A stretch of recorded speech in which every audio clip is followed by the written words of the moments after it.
네, 안녕하세요. 굿상담 클리닉 부원장 나현정입니다. 우리 인생을 살아가면서 겪고 싶지 않은 많은 일들이 있는데 어쩔 수 없이 겪게 되는 경우가 있죠.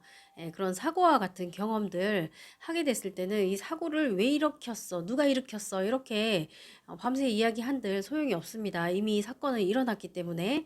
외도라는 문제도 마찬가지인데요. 외도 이후에 외도한 배우자 그리고 외도를 당한 피해 배우자가 어떻게 대처하고 수습하느냐에 따라서 이후에 결혼 생활의 행불행이 결정된다는 것을 알아야 합니다. 네, 그래서 오늘은 외도 문제를 대처하는 외도 가해자의 특징과 또 외도 피해자의 특징에 대해 나누어 설명해 보려고 합니다. 먼저 외도 가해자는 크게 두 가지 유형으로 나뉘는데요. 첫 번째는 죄책감과 자책감형입니다. 이 유형은 외도가 드러나는 순간 강한 충격과 수치심 그리고 자책감, 미안함을 느낍니다. 그렇기 때문에 피해자에게 빠르게 사과하고 피해자의 요구에 수용하려고 합니다. 이전보다 빠른 귀가를 하거나 가사와 육아 이런 것들을 적극적으로 도와주거나 행동으로 보상하려고 더 마음을 돌보려고 하는 노력을 보입니다. 이런 경우에는 피해 배우자의 감정이 회복되면 관계도 다시 안정될 가능성이 높습니다. 반면에 두 번째는 뻔뻔한 가해자 유형인데요. 이 유형은 이렇게 말합니다. 이 정도 바람은 필 수도 있지. 네 성격 때문에 홧김에 바람 폈다. 외도의 잘못은 본인이 한 것이 확실한데도 그 책임을 상대에게 떠넘기고 오히려 피해자를 공격하는 유형입니다. 이런 경우에는 피해자의 상처가 더 덧나겠죠. 그리고 외도자 역시 정신을 못 차렸으니 외도 재발 위험도도 높아집니다. 그래서 부부관계 회복이 굉장히 힘들어지겠죠. 외도자 역시 정신을 못 차렸으니 외도 재발 위험도도 높아집니다. 그래서 부부관계 회복이 굉장히 힘들어지겠죠. 그렇기 때문에 이 뻔뻔한 유형은 좀 혼나듯 배워야 합니다. 자신의 외도가 얼마나 잘못인지 깊이 깨달아야 하고요. 왜 외도를 내가 했는지, 내가 어떤 문제가 있었는지 스스로 통찰하고 문제를 직면해야 합니다. 그리고 피해자의 감정을 회피하지 말고 마주해서 다루어 주고 또 사과하고 용서를 구해야 합니다. 네, 그리고 피해 배우자의 상처받은 마음을 보상해 줘야겠죠. 내가 상처를 입혔으니 피해 보상을 해야겠죠.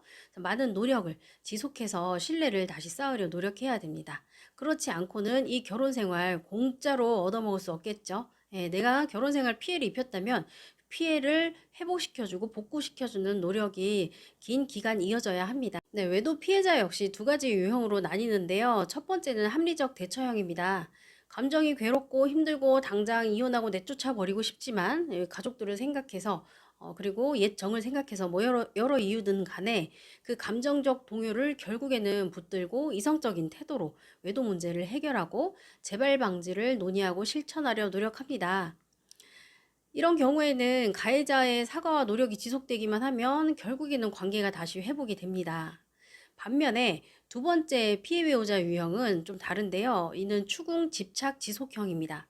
추궁하고 집착하고 비난하는 이런 언행을 그만해야 되는데 지속하게 되는 거예요. 너무 불안해서 자꾸 묻게 돼요.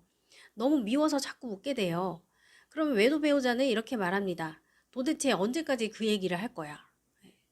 실제 상담에서 이런 경우가 있는데 남편이 아내에게 미안하다고 사과하고 노력하기를 거의 2년이 넘게 했는데도 아내는 남편에게 외도 내용을 반복적으로 질문하고 비난하는 거예요. 그러니까 남편이 나중에 이야기했습니다. 자꾸 이럴 거면 그냥 이혼하자. 그렇기 때문에 이 좀 과도하게 떼쓰는 피해 배우자도 좀 변해야 합니다.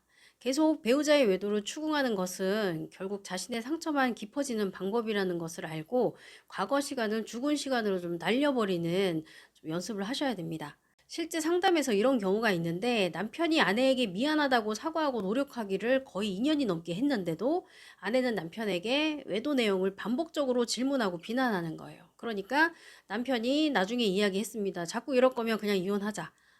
그렇기 때문에 이 좀 과도하게 떼쓰는 피해 배우자도 좀 변해야 합니다. 계속 배우자의 외도를 추궁하는 것은 결국 자신의 상처만 깊어지는 방법이라는 것을 알고 과거 시간을 죽은 시간으로 좀 날려버리는 좀 연습을 하셔야 됩니다.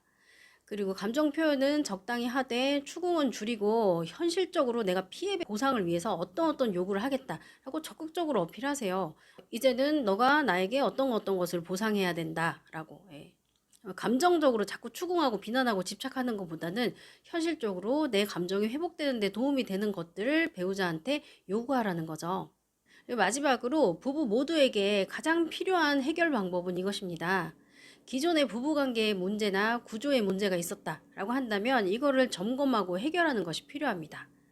감정적인 태도는 이제 벗어나서 이성적인 태도로 외도 재발 방지를 막기 위해서 기존의 결혼 생활이 무엇이 부족해서 이런 일들이 일어났는가, 이런 사고가 일어났는가, 사고 재발하지 않도록 부부 관계를 개선하는 노력이 필요합니다. 그럼에도 불구하고 이 피해 배우자가 감정의 늪에서 전혀 헤어나오지 못하고 있다면 어린 날의 트라우마나 결핍의 상처, 거절, 배척, 불안 이런 상처들이 깃들어 있는 경우가 많기 때문에 심리 치료 통해서 자아의 건강성을 회복하고 나서 부부관계 회복을 시도해 보는 것이 좋습니다.